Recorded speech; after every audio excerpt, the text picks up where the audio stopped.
Does he work here? No, it's a movie star. Maybe Josh. How do you spell it? Duhamel. No Do idea. you know how you pronounce Josh Duhamel? Do you know how we pronounce his Duhamel? name? Is it how do you pronounce it? Dumas?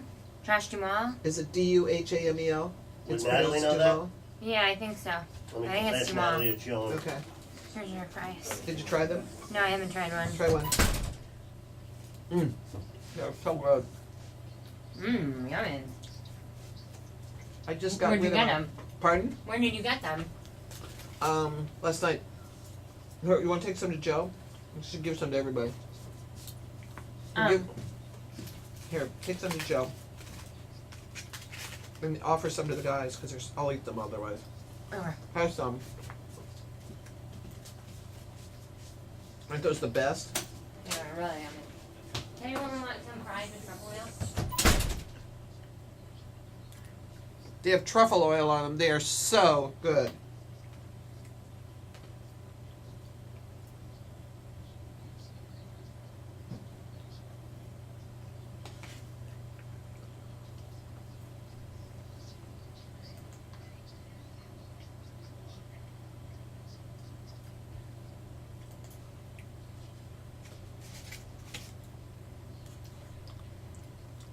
Are those not delicious? Horrifyingly so. A couple weeks back, I had eggplant fries. That was good.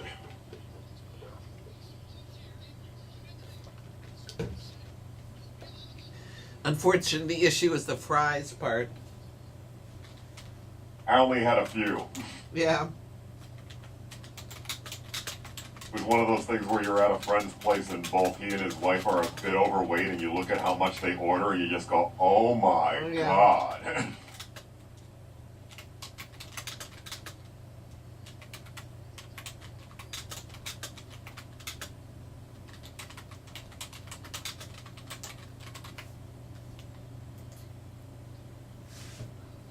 So she said it's pronounced Dumel.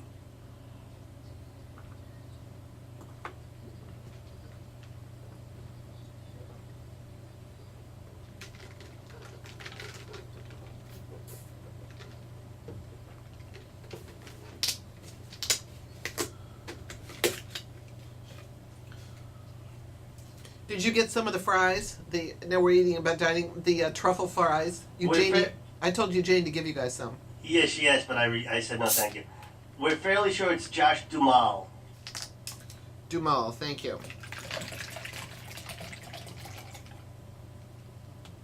Thank you.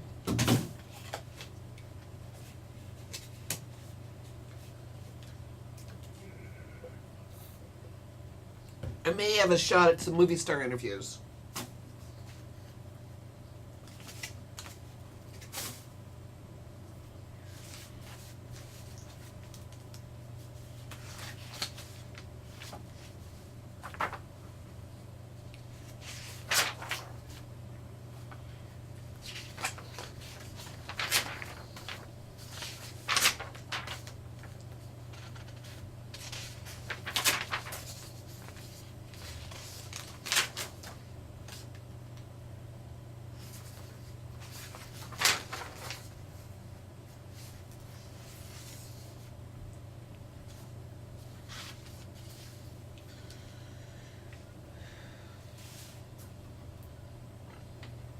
All right, my little adorable missus, get out your pen and paper because I got a bunch of movies for you coming up for the weekend, all right? We've got George Clooney in The American. We've got Drew Barrymore and Justin Long in Going the Distance. We've got Last Train Home. We've got Machete with Danny Trujillo, which is based, believe it or not, on a movie trailer, a fake movie trailer. I'll tell you more later. Prince of Broadway, The Wedding Season with Sam Rockwell, White Wedding, and A Woman, a Gun, and a Noodle Shop. Plus, I'm going to tell you about one play because I saw it last night and it's going to close before I get a chance to review it, and I want you to go see it. So pay attention, all right? There won't be a pop quiz, but you can find out deets at drjoyreviews.com. All right, let's start with The American. We'll do alphabetical order with so many of them. This is the new George Clooney movie. He plays an assassin, Jack. And we really don't know much about him. But we see that it starts in Sweden, and the first thing that we notice is that not only does he kill the bad guys, he actually kills his girlfriend after spending kind of a sexy interlude with her. Not a little upsetting. Has to flee to Italy. We don't really know very much about him. In Italy he falls in love with a prostitute. I like George Clooney a lot. Everybody likes George Clooney a lot. This movie proves beyond a shadow of a doubt that George Clooney without charm is not very interesting. What can I tell you? Because he is charming. He's a charming actor. No charm in this one. This was the only noticeable or the only recognizable name is George Clooney in this one. And this, I think he made this so he could hang out in Italy because I think he has a place there. This was really a disappointment because the trailer looks terrific. And I mean, George Clooney's a great actor. Well, he's not a great actor. He's a great personality. And what we understand here is, I mean, this is basically Up in the Air without the charm. You need the charm. Trust me on this one. At the end of this movie, you're thinking, oh, please. I mean, it's not, so, it may do well because of the poster and his name, but it's not a very good movie, what can I tell you? All right, Going the Distance. This one was supposed to have come out last week. It's not clear to me why they pushed it back this week. It will probably do better this week than it did last week. This has got Drew Barrymore and Justin Long in it. The reason to go see this movie, actually, are the supporting cast. In that this is the kind of new way that they're doing movies is that you've got romantic leads, which are fine. I mean, Drew Barrymore is cute and Justin Long is cute. But the supporting cast, including Christina Applegate, are wonderful. They steal the movie. The Justin Long plays a commitment phobe. They meet cute because she's a winner at Centipede. He puts his head in the way. He's got two roommates who are wonderfully crude and rude, and it's very well written. It's a bit smutty, to be quite honest, a little bit more than I would have expected it to be. But the supporting characters are really the gems in this one. The idea is that he can't commit, she's leaving in 6 weeks, so of course they're going to fall madly, passionately in love, and then the question is, what do you do with a long-distance relationship? But the reason to see this movie, I mean, it's a legitimate issue. People have it all the time. But the reason to see this movie is really the writing and the supporting cast, which are wonderful. Last Train Home. This is a movie that is a documentary, or it's seemingly documentary. I don't know if it actually is or not, to be quite honest. The idea is that in China, every spring, 130 million immigrants, 130 million of anything. They're actually migrant workers go home for New Year. So it turns out it's the world's largest human migration. And what the documentary shows is that China is really caught between two worlds, a rural past and an industrial future. It's an interesting movie. I guess the question is, how much do you care about Chinese migrant workers? It's a problem. I mean, but it really is an interesting, it sort of is like the statistic that says there are more people today learning English in China than speak English in Great Britain than there are people who speak English. I mean, think about that. It's just such a huge group of people that it's hard to underestimate the effect that they have. And it's an interesting movie. I think it's fabulous? No. It ain't Crouching Tiger. Machete, I will be honest with you, I passed on this one. Even though it's got some great people in it. It's got Jessica Alba in it, Cheech Marin, Robert De Niro, Don Johnson, Lindsay Lohan, Steven Seagal.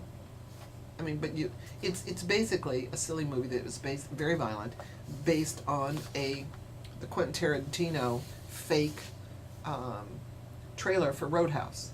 So they decided to do it. R for strong, bloody, violence throughout. Strong, bloody violence. Some sexual content and nudity.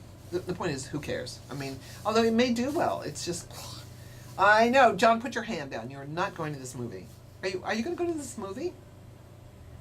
Oh, John. All right, Prince of Broadway. This, again, is a little movie that looks at... I actually like this one a lot. Looks at the story of Lucky and Levon. Basically, they're working in the financial district, so if you like New York, the underbelly of New York.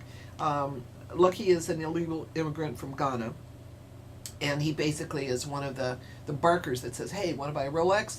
Want to buy a Chanel for cheap? Levon is an Armenian immigrant who operates an illegal storefront with a concealed back room where counterfeit goods are showcased. Now, this is a cute movie unless you understand the statistic that says that most of the counterfeit goods in New York go to support terrorism, which makes it a little less charming.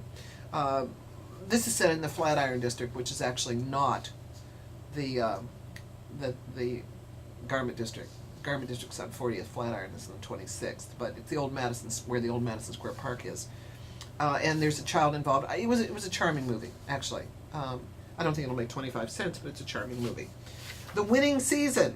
This is probably my pick of the week. It's got Sam Rockwell in it, who is coaching a girls' basketball team, and he makes Walter Matthau in the Bad News Bears look like he's a teetotaler. This guy is a loser, and his team are losers, and can he mold them into a team that really works? I mean, look, we all love these stories, right? It's Rocky, and it's really fun. However, it is PG-13. There's some language in it that's a bit much, sexual references, alcohol abuse, and smoking. But it's a really fun movie, and Sam Rockwell's a terrific actor. A Woman, a Gun, and a Noodle Shop is the Chinese remake of Blood Simple. Did you see Blood Simple, the Coen brothers? With Emmett Walsh? Emmett Walsh, I guess.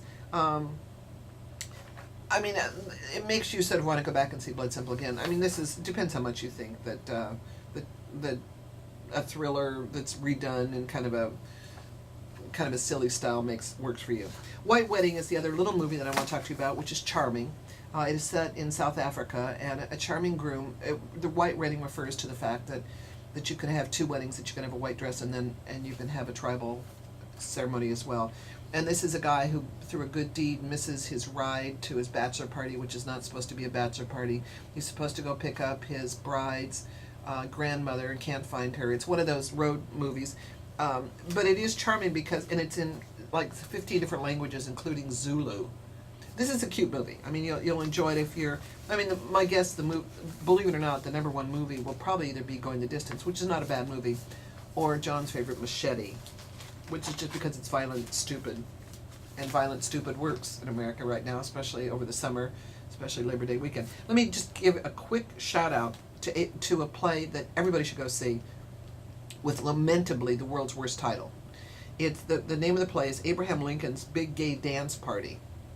And it is, first of all, it's very well written. It's a new playwright. It is political. It's part political satire, part historical documentation, part social commentary, and part, sort of outrageous gay dance party. The problem is that it's getting exactly the wrong people in to see it. I actually saw it with somebody walked out because they thought it was actually going to be guys walking around, nude and with boa feathers, and it's not. On the other hand, the people who'd come to see a really smart, funny drama about being different, about the laws in this country, about Abraham Lincoln, are not going to come. So it's unfortunately named. It also is it's 3 different skits in the audience gets to pick the order of them, which is a mistake. It's clear what the order should be, which is not the order I saw it in. And each of them are 45 minutes. Each of them should be 30. It should be a 90-minute show without intermission. The sets are very clever. The writing is terrific. It's a brilliant construct. It's very fresh, very new. And it closes on the weekend. So Abraham Lincoln's Big Gay Dance Party at the Acorn on Theater Row. You should go do yourself and go see it. And watch for it, because Aaron Loeb is the playwright. He's clearly quite gifted. Somebody should have sat with him. He should have called me. And I should have said, cut each of those things down to 30 minutes, make it a 90-minute, change the title, make it Abe Lincoln, Kiss Kiss, Love Love, anything you want, and it would really cook. It's terrific. John likes Machete because Michelle Rodriguez is in it. Now he likes it because it's bloody. 800-544-7070. More details at drjoyreviews.com.